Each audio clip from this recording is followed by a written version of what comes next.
The following is a Shaw Public Affairs presentation.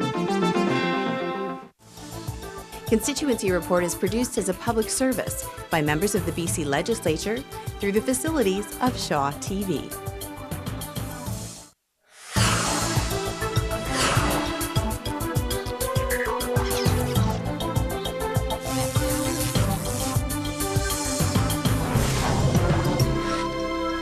Hello and welcome to Constituency Report here on Shaw. I'm your host Tracy Palazzari, and joining me here in the studio today is Ralph Sultan. He is MLA for West Vancouver Capilano. Welcome, Ralph. How are you?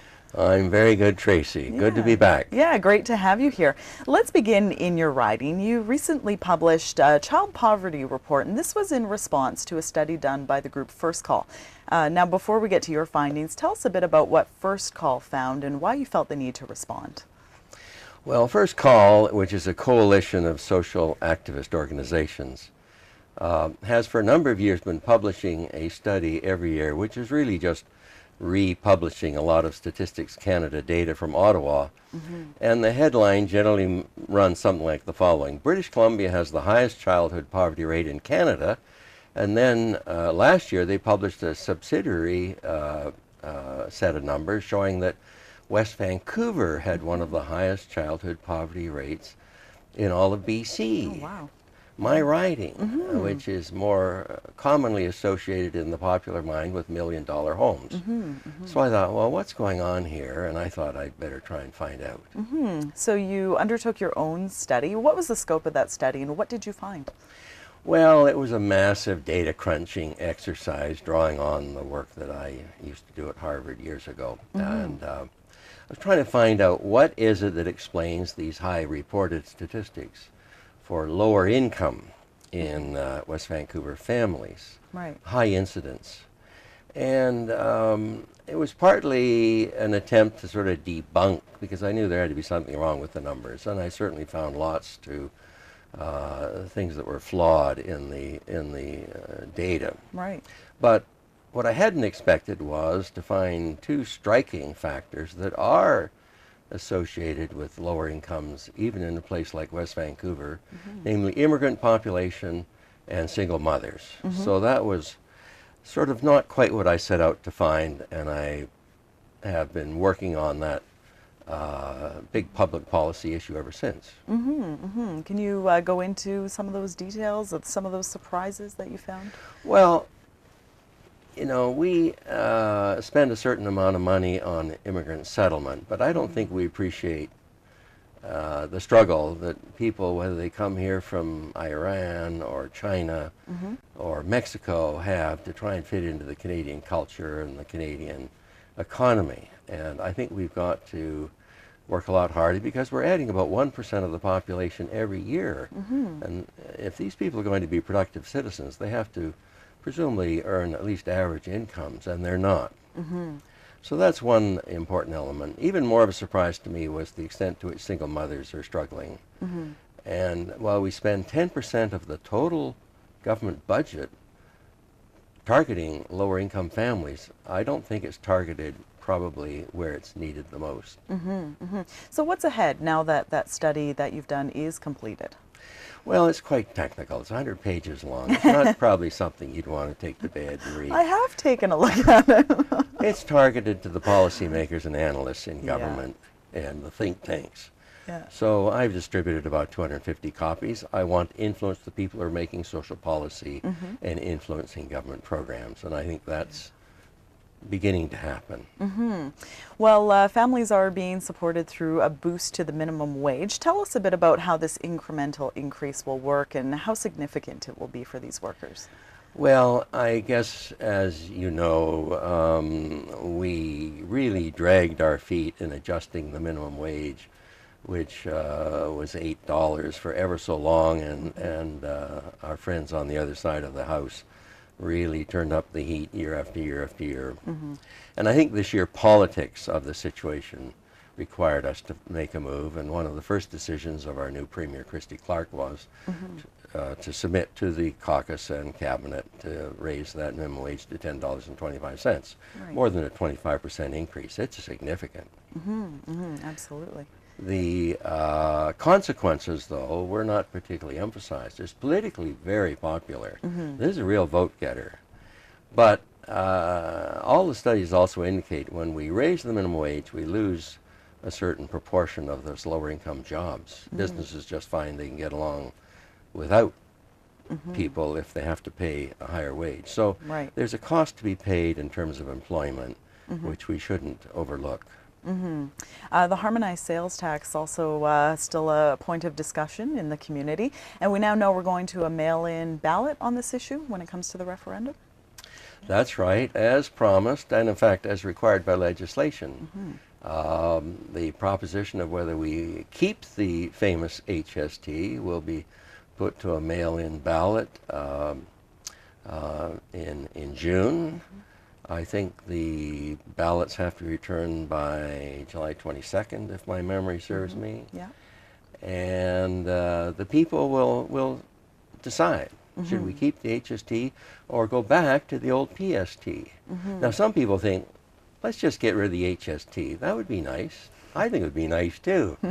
But the government needs money to fund healthcare, education, highways, and everything else. So the idea that we can just eliminate it and get along without any tax at the point of sale is unrealistic. So it's a question of whether we switch back to the old personal sales tax we had, rehire about $30 million a year worth of bureaucrats to collect the tax, ask business to prepare 2 tax returns instead of 1, and somehow find $1.6 billion to give back to Ottawa. So those are some of the consequences if we toss the HST, which frankly we didn't play the puck well on that one from day one, and Gordon Gamble paid the price. Well, in terms of people's attitudes towards the harmonized sales tax, have you seen things change at all from the time it was introduced till now? Or? Well, I think they certainly have. I would think the polls suggest it's kind of 50-50 at the moment in terms of keep it or get rid of it. One of the most outspoken critics of the HST was Peter Oates, my friend who owns Carmelo's Restaurant, a very popular and I would recommend it strongly, Italian restaurant in West Vancouver. And when the HST first came in, his business fell off the cliff, and he went public with the idea, my God, I have to bake the pizzas myself. I can't afford to hire anybody. So I saw Peter a couple of months ago, and how's business? Peter said, it's never been better. He's an HST enthusiast. And I said, well, would you go on radio and repeat that? And he did. So people have gotten used to it. About over 1 million people are getting an HST rebate check in the mail every month. Business in particular realizes a great advantage to them. The film business, for example, a big employer on the North Shore, relies heavily on the HST. Get rid of the HST, we're going to be making a lot fewer films on the North Shore, which has its own penalties. Absolutely. So I think people are beginning to see this tax has a lot of good things about it. Bill Vander Zalm made up a lot of things that were bad about it, but now I think people are gradually learning, hey, it's actually good public policy, and I believe it is. Yeah, what are some of those benefits of the harmonized sales tax that people like the restaurant owner you mentioned are now starting to realize? Well, at the very simplistic level, you only make out 1 tax return instead of 2. That's an automatic saving. To the small business community in particular, it's a simpler tax. It also means that businesses buying things aren't paying taxes on taxes on taxes as goods come down the distribution chain. So that's a big advantage as well. And most important of all, it makes us competitive with places like Ontario and Europe, where they have a value-added tax, an HST type tax, not a sales tax. Sales tax are an old-fashioned way to collect taxes. Value-added taxes are the way of the future globally, and we're just getting in step with most of the world. Well, staying with the tax theme, you recently penned an editorial in your fall newsletter about Vancouver reigning as a low-tax mecca. What do you mean by that? Well, that's true, and I find most people, even in our own caucus, don't know that, or when I point it out, they find it hard to believe. There's been so much emphasis on HST, those rascals in Victoria, raising taxes. How could they dare do that? And I'm going to get even. I say, well, wait a minute. KPMG, worldwide accounting firm, not any particular axe to grind here in BC, did a study of 95 cities around the world, Paris to Sao Paulo, Boston, Toronto, you name it, and added up real estate taxes, sales taxes, income taxes, capital taxes, employment taxes, you name it, add it all up. Who has the lowest taxes on business? Vancouver. Wow. The Vancouver area. Yeah. We are the lowest in the world. Wow. That's fantastic. Wow is right. Yeah, even I'm surprised, just like your Exactly. colleagues. Yeah, yeah. Well, that's a good point to leave it there for a quick break here on Constituency Report. We'll be back with Ralph Sultan right after this.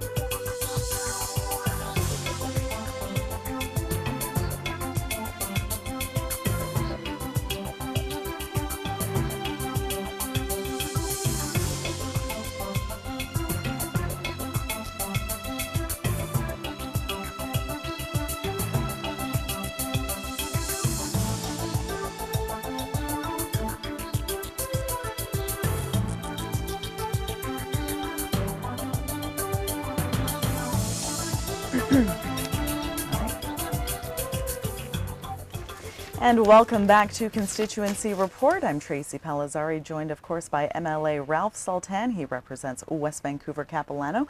Let's chat a bit about mining for a second. You recently attended the 2011 Roundup. This was organized by the Association for Mineral Exploration, and a quick photo to take a look at here with a fellow named Pierre Lebel. Tell us a little bit about him. Well, Pierre Lebel heads a company called Imperial Metals. Imperial Metals is going to build one of the world's largest copper-gold mines up in the northwestern part of British Columbia, a very remote area of the province. Not many people up there, except First Nations primarily. And to facilitate that, the province of British Columbia is going to help build a very large electric power line so that this mine can operate with electricity from the grid, not generating it by itself, which is very expensive. What did you take away from this event? I would imagine a lot of really dynamic speakers, people to talk to. Well, that's right. It's a great gathering of the clan for the mining, engineering, and geotechnical community from around the world. One of the biggest such events. And mine exploration spending is taken off like a skyrocket here in BC, driven by very high commodity prices. Right, right. And the problem we continue to face, though, is permitting delays on environmental studies and First Nations issues. So getting these fabulous mineral deposit discoveries into operating mines is still an area we've got to work on a lot and do a lot better. Well, you were also recently at Kate's Dock. C-SPAN has commissioned a new tug, the Raven, and we'll get a photo here, a very nice photo I should add, a couple of gentlemen joining you in this picture. Well, that's right. This is in the wheelhouse of Raven, which is this enormous marine tug.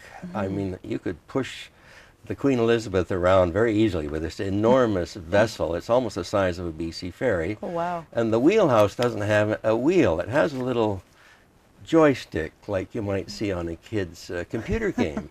That's how they operate this thing. Oh, wow. And C-SPAN, who provide a large number of the tug and docking services in Vancouver Harbor and up and down the coast, has ordered 4 of these things. Oh, wow. I mean, they obviously are making a big bet in the transportation future of British Columbia. And this is one example. They're putting their money where their mouth is. We have a new film school to talk about at Capilano University, and this is really significant for the community, isn't it? And the industry as a whole. Well, that's right. We have thousands and thousands and thousands of people on the North Shore who work in the film industry, and this picture is taken with Cheryl Nex, who runs an accounting service that keeps track of all these numbers. So I want to know, well, you know, what was the payroll last week? Cheryl looks it up on her computer. But we're standing in front of the Boza Film Center, which Nat Boza and his wife have donated with help from the federal and provincial governments to build what is probably the largest educational production center for film, well, I would say perhaps in North America. Wow. This is a series of 3 sound stages. I mean, this is a vast building. Wow. Which competes with the North Shore Film Studios run by Peter Leach, which is a huge Hollywood scale film production center. Yeah. So we're going to turn out students who know how to make films. This isn't an arts type program. This is the nitty-gritty of set construction, camera operation, and so on at Wow. Capline University. That's amazing, because that's really training this next generation of filmmakers in every aspect of the industry. Exactly, I would and imagine. that's Capline University's focus. Very vocational, very job ready, and there are jobs, high-paying jobs, available for the graduates of the Capilano Film School. Yeah, and the university as a whole, just a very significant facility in the community as well. Well, that's right. The elevation of Cap College to university status, which took place about a year and a half ago, has really reoriented that university under a new president, Dr. Chris Bullcroft. Very much still a teaching-oriented school, not research where the professors kind of ignore the students. They're just kind of a nuisance. This is a teaching-oriented school, and Chris is going to make sure it remains so. Excellent. Well, another photo to take a look at here. You recently attended the Genome BC Awards for Scientific Excellence, and the photo here of you speaking with Dr. Michael Hayden. What sorts of achievements is he known for? Well, Dr. Michael Hayden, if I could make a private forecast, might be our next Nobel Prize winner from British Columbia. We already have the pioneer in that regard, Dr. Michael Smith. And with his inspiration, all sorts of money from around the world came into the Michael Smith Foundation at the University of British Columbia. And we've developed a center of worldwide excellence in the world of molecular medicine and genetics. And Dr. Michael Hayden leads the center out there at the moment. Yeah. And they do work on such things as the genetic causes of certain diseases. For example, perhaps Alzheimer's has a genetic factor. Right. And this is more than just very esoteric research. Michael Hayden has also started 3 pharmaceutical companies. Oh, wow. The most prominent being Aspriva. So he's not only pushing back the frontiers of our understanding of the human body and its chemistry, he's bringing business to British Columbia. Well, it's great to hear. It seems like we hear so many stories of just cutting-edge scientific research and people making such a difference in the medical community all over BC. So That's fantastic to see. Yeah. Something to be proud of. Yeah, for sure. Switching gears a little bit, you recently helped out with the McKay Creek cleanup. Who organized this and why was it needed? Well, this group was organized by Paul Berlingate. Paul is a local landscaper.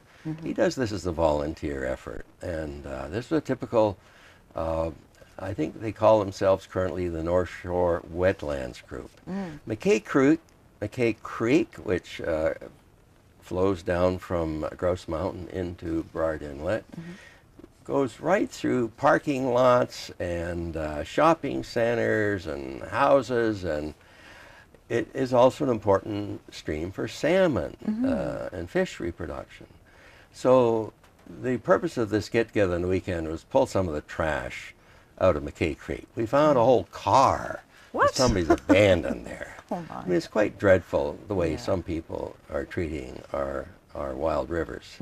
So I pitched in and dragged trash and filled up lots of garbage bags of stuff. And I guess a good turnout from residents of all ages to help out with an effort like that? That's right. The municipality helped out. They had even sent in some heavy equipment to pull out some of the heavier stuff that had been abandoned there. This is a community effort. The people, this outfit and the stream keepers pay very close attention to the health of our creeks on the North Shore, and good on them. Yeah, absolutely. So important. A couple of photos to look at here from the Vancouver Sun Run. And the first one, you pictured here with Doug Clement, a guy you've known for quite a long time, I hear. Well, Doug and I went to high school together. I won't tell you how many decades ago, but it was many, many, many, probably before you were born, maybe before your parents were born. So Doug and I have known each other a long time. He was a great athlete at King Edward High School in Vancouver, where we both attended. And Doug went into sports medicine. He became a physician. I went off and became an economist and an engineer. And about 1985, Doug and his wife, Diane, felt that so many medical problems are caused by lack of exercise. They went down to talk to the Vancouver Sun newspaper, said, hey, we should sponsor a run. And the paper was kind of skeptical, but he talked them into it. They had about 3,500 people show up for that first Sun run 26 years ago. Wow. This year we had 50,000 people for the Sun Run, and I was one of them. Yeah, you were one of them, and we have a photo of that as well, of you taking part in the Vancouver Sun Run this year. Well, the sheer density of people on George and Burrard is breathtaking. I mean, as far as the eye can see, these 50,000 people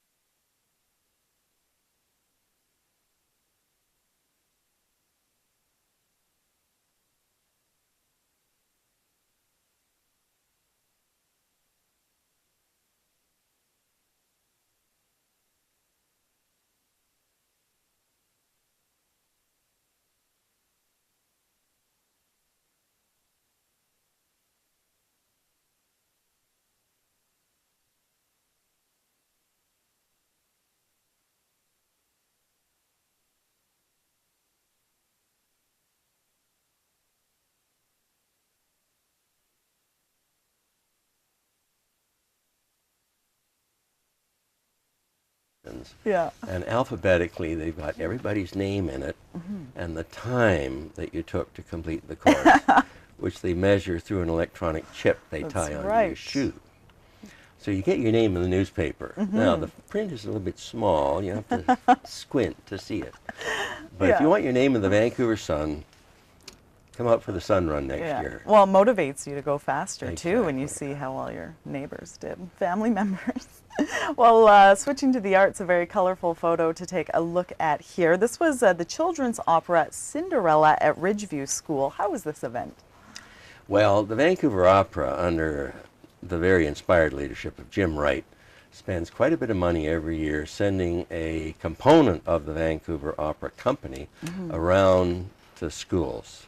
These are typically, the grade schools, maybe even high schools around the province. And this troupe puts on various little operettas, maybe at 15 minutes long, 20 minutes long at the most. Okay. And this one was Cinderella. And they come in and explain to, in this case it was, I think, grade 4 students, kind of skeptical. They sort of have to explain what's going to happen, because I asked them later what happens if they just give it to them cold, you know, no introduction. They said a lot of the students get quite alarmed. They don't know what's happening. All these people shouting and yelling and strange costumes. And so it's an introduction to opera. And for me, the very first opera I ever attended was one of these Vancouver Opera school things. So it's wonderful. Yeah. And it was good to see Cinderella. Yeah, she won in the end. You know, the prince found her. The happy ending that we all look forward to. Well, we're close to our ending here in just a few minutes, but tell us a bit about Sheila Gilmore. She's a very special constituent in your riding, recently received a BC Community Achievement Award. Why was she recognized? Well, Sheila Gilmore is one of these people who pitches in and works relentlessly, particularly on issues affecting seniors. She was one of the principals of the Lions View Seniors Planning Society on the North Shore, for example. And this volunteer organization looks at the numbers, which are growing inexorably, some might say alarmingly, in terms of the proportion of seniors in the population and what are we going to do about it. So it's a public policy-oriented research think tank sort of community group, and Sheila helped organize it. She's been involved in similar organizations. Once a year, the British Columbia government recognizes people who have played a significant role in building our communities, and they accept nominees. And she was nominated, she won, and she showed up at Government House last week, along with her co-recipients, Right. who range from about 10 years old up to, well, we won't say. And she got a big, what was it, some sort of little statue thing. Oh, yeah.